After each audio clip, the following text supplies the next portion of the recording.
hitting a really important milestone for 2023, and I'm glad that you could join us for this month's website chat. As we always do, some tips about how to Zoom like a pro. I know most of you are certainly pros by now, but it's good to have a little reminder. And then just an overview of some of the things that we want to cover in the May website chat. We're going to spend a bit of time reviewing some of the outcomes from the legislative session.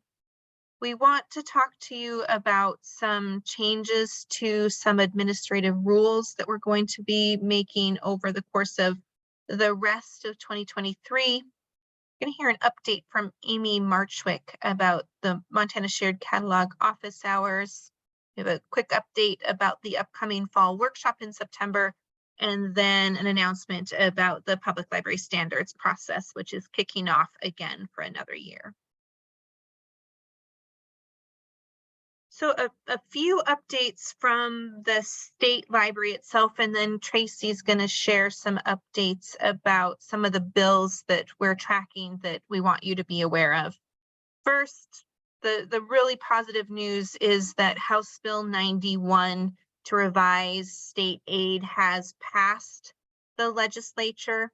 The bill as passed is exactly as we had written it at the start of the session.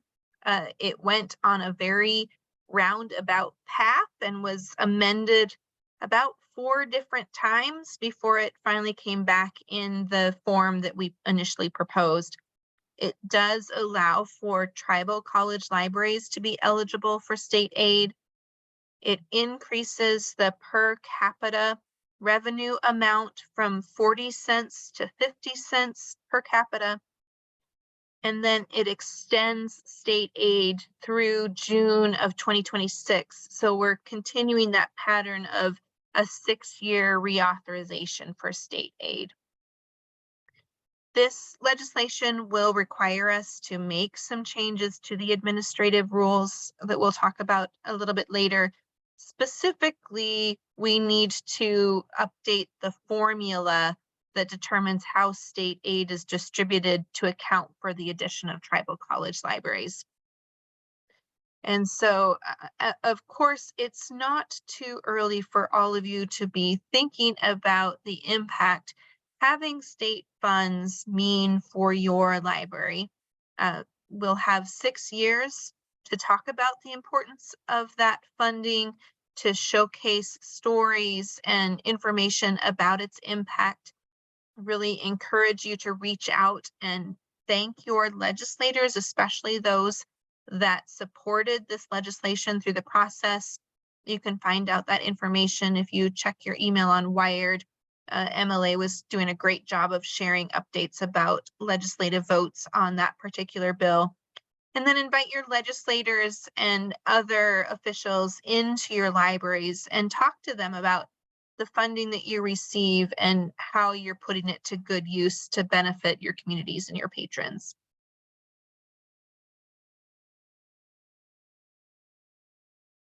Couple of other bills that the Montana Library Association was working on specifically. House Bill 359 is the bill that prohibits minors from attending drag shows. That bill too was heavily amended throughout the legislative process. It did pass the legislative session and is pending signature from the governor's office. I expect that he will probably sign it. This bill expressly prohibits libraries from offering drag queen story times. So please be aware of that. No libraries in Montana that we're aware of have ever offered a drag queen story time. Some private businesses have, but we're not aware of any public library that has offered a drag queen story time. So it's likely that this bill doesn't have any direct immediate impact on libraries. 2 things we know about this bill. One, of course, is that we're concerned that it takes away from your local library board's authority to set policies about the programming that's offered in your library. So we have concerns about what that means for your board authority and the fact that this kind of legislation creates a slippery slope for other potential legislation that might further erode board authority. That said, we fully expect that this bill will be litigated in the courts. There are some law firms that are waiting to litigate should the governor sign. So it's very likely that we will see this bill challenged in the courts before it could even take an effect.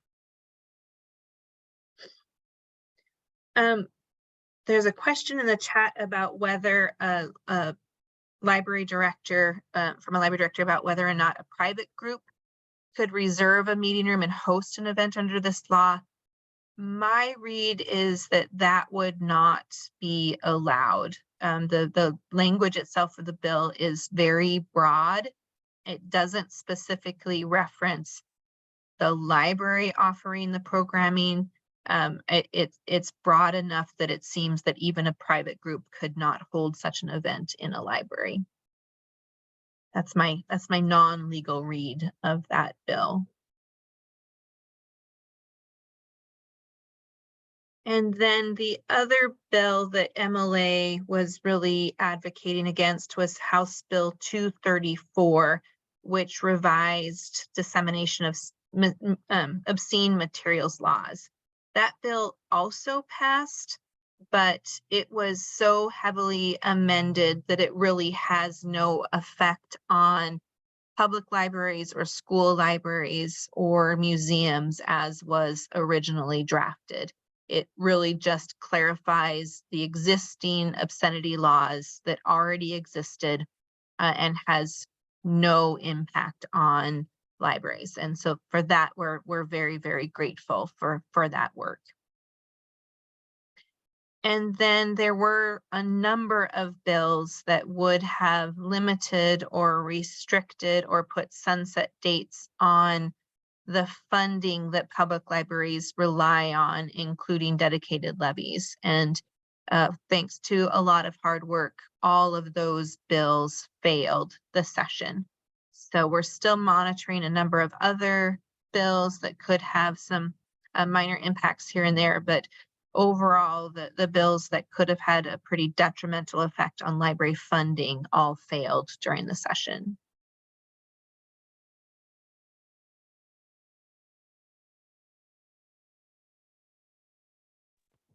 I'm going to turn it over to Tracy to talk a little bit more about some of the other bills that we're continuing to follow.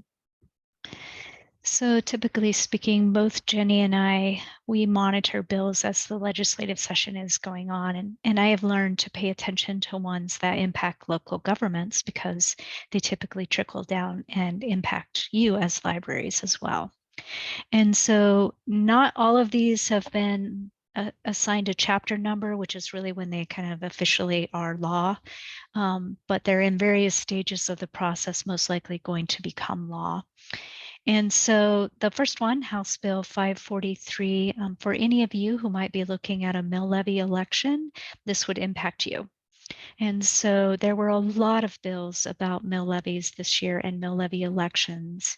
And this was one that the legislature was pretty passionate about, that they've been hearing a lot of complaints from people about property taxes. And so they're insisting that any ballot language include information about increases in property taxes. So it's not only that you're asking for the number of mills, you're also mentioning that it is going to increase property taxes so that it's very clear to people. That's one you'd be working with a clerk to take care of. The next one, House Bill 724, is about the open meeting law.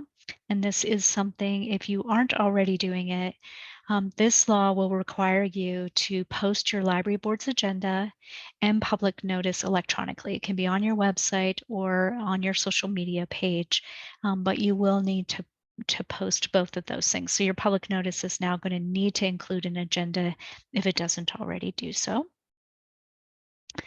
House Bill 890, I included this one because the language is pretty broad. My non-legal read of it, and again, this is about the open meeting law, is that it's requiring governing boards of cities and counties, basically the population break is over 10,000, to have video and audio recordings of their meetings and to post them online.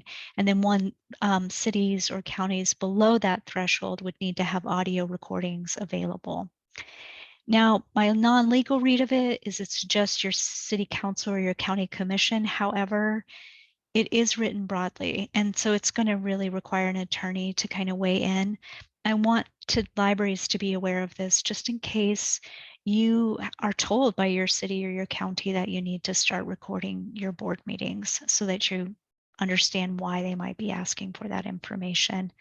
I believe the Montana Association of Counties, MACA, will give guidance on this, and I'll be following that and certainly will share anything that I have with libraries when it becomes available.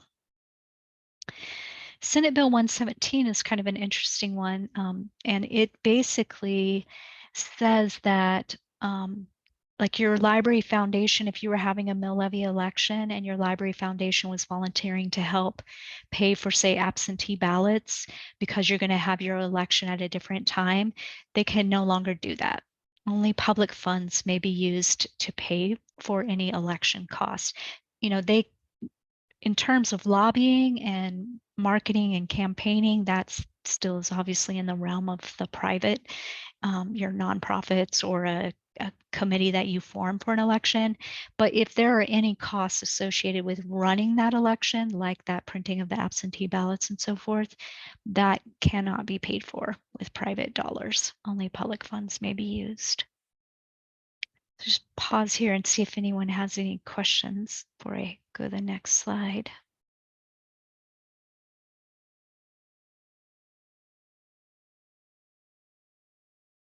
Okay. All right. So we And get a little break. Just so you all know, as Tracy said, we're continuing to watch the status of those bills, and should any of them become law, we'll incorporate that information into the materials that we provide to you and your boards to help effectively administer your libraries.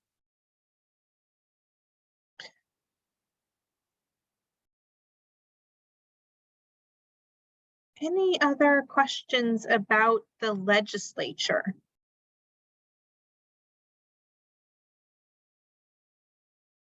We are super glad that they have gone home for a few months.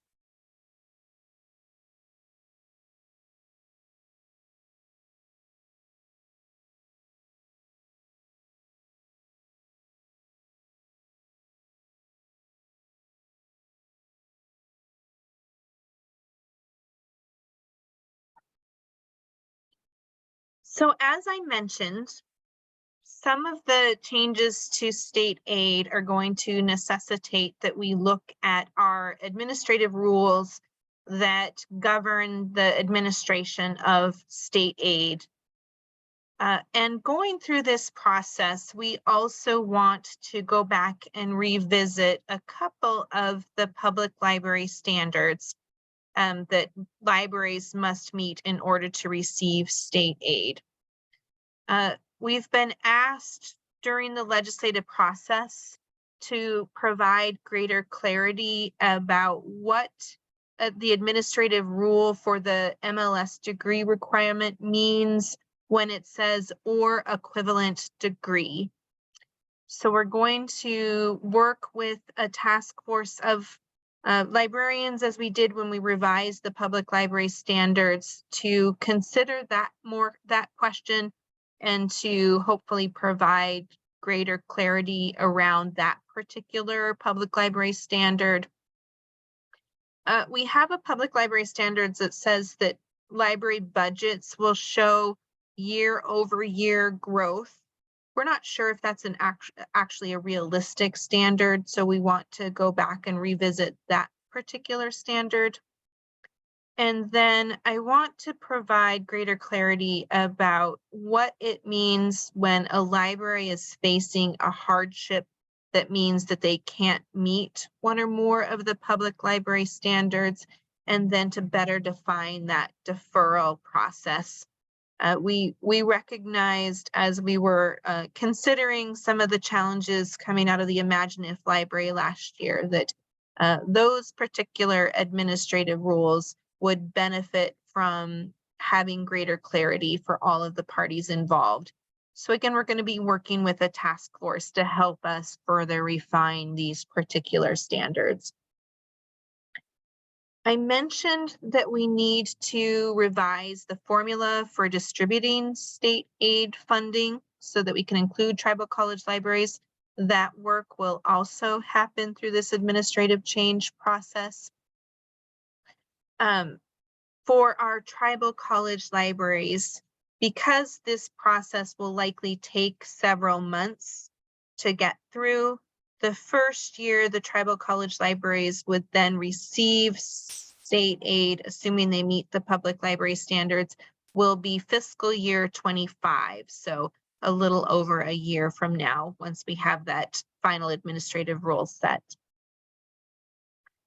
Because we're going to be looking at these different financial administrative rules, I want to look at our resource sharing administrative rule.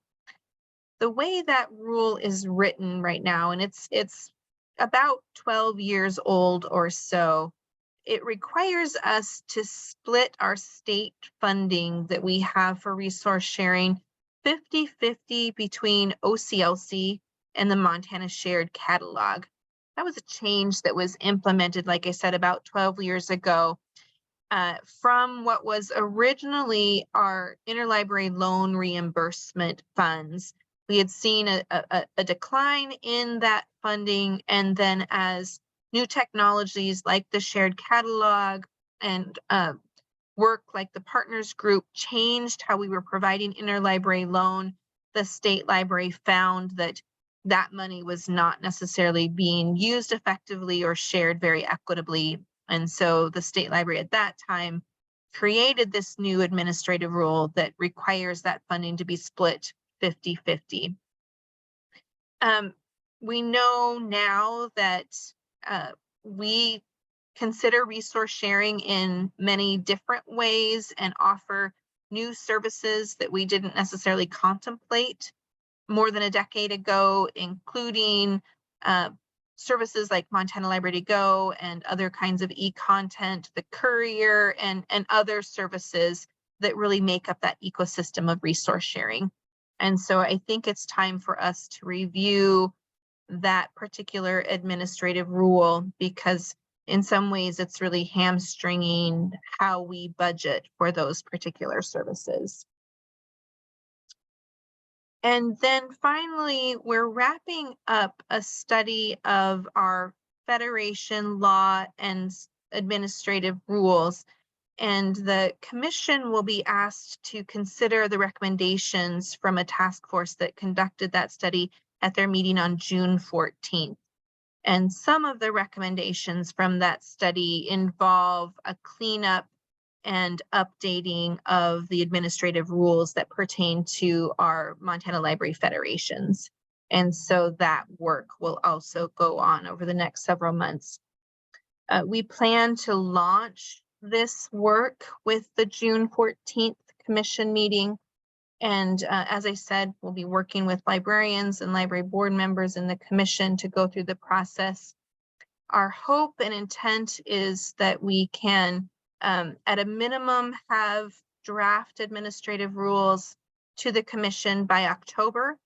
And then many of you are very familiar with that process. It involves a lot of public comment throughout the work of the task force. And then once those draft administrative rules are ready for public review, our goal is to have the final administrative rules adopted by the end of December. Some of the administrative rules, like the federation rules cleanup and potentially the resource sharing, can happen on a quicker timeline than that. The language and the recommendations for that work is largely in place. So if we can move those processes forward for those particular rules more quickly, we may do that. So something I want you all to be aware of and paying attention to over the course of the next several months.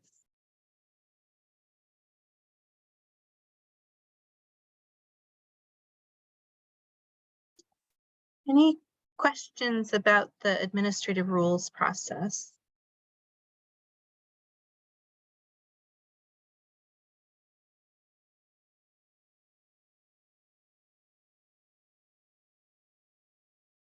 Okay. Amy, I'll let you talk about office hours. Hi, everybody. Yeah, so the Montana shared catalog, oh, hopefully, can you hear me? I should Yep. say that before I talk for several minutes. The dreaded muted mic. The shared catalog has started doing some drop-in office hours. We're doing the first Tuesday and the third Friday of the month at 10 a.m. and 2 p.m. So there's 2 each of those days, and they last an hour. Before this, we have been moving the dates around just to see what worked best for library availability, but we're trying these 2 days of the month through the end of July. And it's just a time when some MSC staff will be available in the Zoom. We'll be there the whole hour. So if you want to drop in at the beginning, or if it's closer to the end when you have time, we can do things like, as listed on the slide here, brainstorm projects and plans at your library, troubleshoot specific things, ask those questions that every time you think about trying to write a ticket for it, you think, how would I even explain what the problem is? So sometimes it's easier to just jump on a call.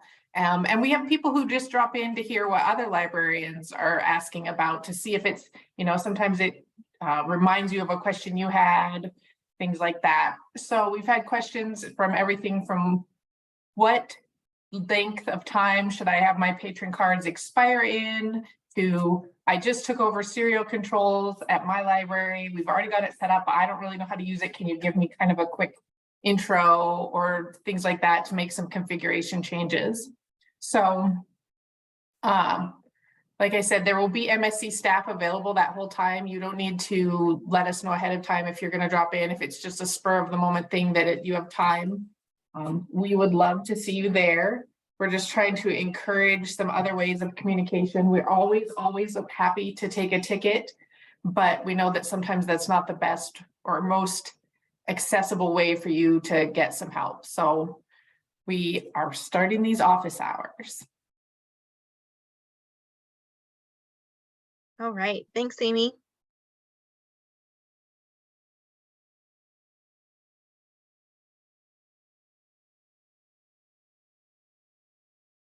Just a reminder that we have a great fall workshop planned for all of you. It's going to be September 18th and 19th in Great Falls at the Holiday Inn there. Look for registration to open on June 1st. And as always with the fall workshops, there is no registration cost. Colette and Tracy and others are doing a fantastic job planning for that event. So if you have more questions, be sure and let them know.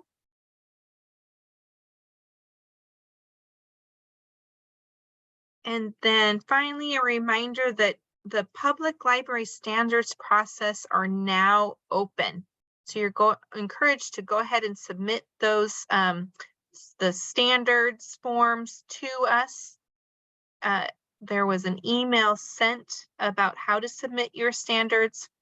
The deadline to do so is July 24th, and our consultants and staff are happy to help with any questions that you have about the process of completing the forms to submit your standards.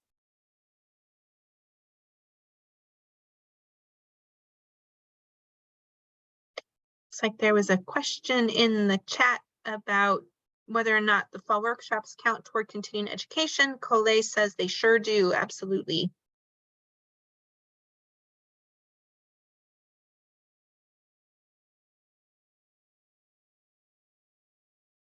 We encourage you to always check out our website, our newsletters, reach out to staff through our help desk, monitor Wired, our Aspen events calendar, our MSL Learn hub, our YouTube channel, and of course, always connect with staff by emailing or calling any of us. We're always here to support you and always look forward to visiting with any of you. So please do reach out to us. Just another mention that our commission meeting will be on June 14th. Those meetings are always available via Zoom, so I encourage you to log in and have a listen and participate in any of the discussion items that the commission will be considering. Look for meeting information and materials to be posted on or around June 5th for that meeting. That wraps up the information we have prepared for you. I'm happy to hang on and answer any questions or visit about anything that's going on with you in your libraries. I should say, this is Amy from the shared catalog. I completely forgot to mention those office hours are listed on the Aspen calendar. So if you need the Zoom link or to remember what day and time they are on the Aspen events calendar as well.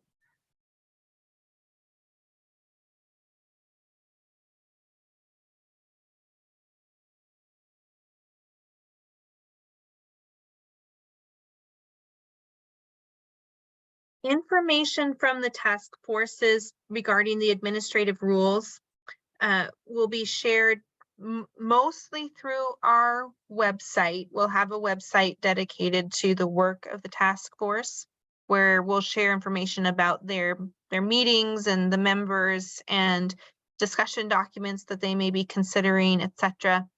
And then look for information and opportunities for public feedback through Wired.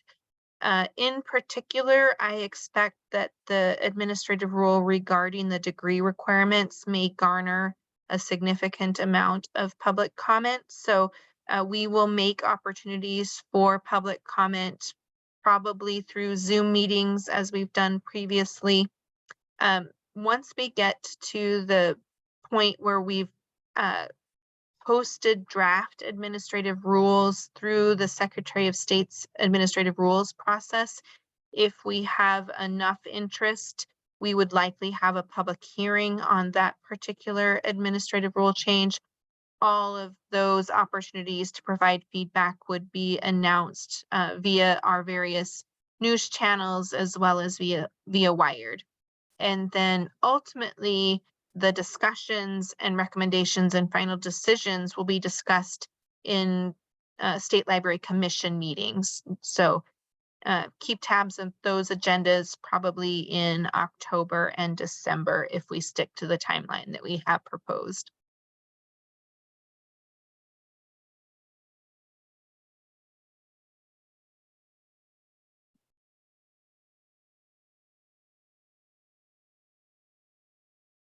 What other questions do you have?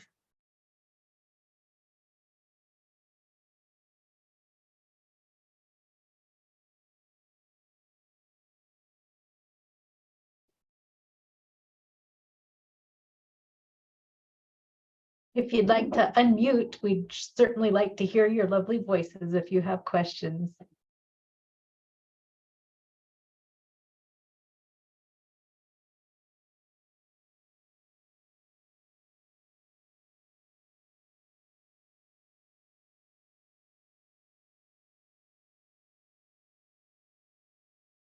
All right, friends. Well, thank you so much for joining us for another website chat. I hope your spring is off to a great start and you're all looking forward to summer.